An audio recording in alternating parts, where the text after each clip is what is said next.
শুধুমাত্র ক্ষমতার পালাবদলের জন্য ২৪-এর গণঅভ্যুত্থান হয়নি বলে মন্তব্য করেছেন বাংলাদেশ খেলাফত মজলিসের মহাসচিব মাওলানা মামুনুল হক।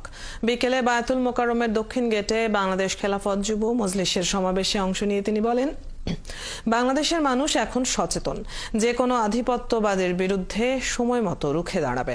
পতিত স্বৈরাচারের দোসররা সচিবালয়ে আগুন দিয়েছে অভিযোগ করে তিনি বলেন, আগুন দিয়ে অনিয়মের ফাইলপত্র পুড়িয়ে ফেলতে পারলেও ফ্যাসিস্টদের সম্পর্কে মানুষের মনে যে ঘৃণার সৃষ্টি হয়েছে তা মুছে ফেলা যাবে না।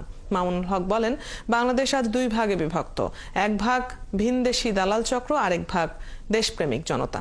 এ সময় ইসলামী দলগুলোর মধ্যে টেকসই ঐক্য গড়ে তোলার আহ্বান জানান তিনি।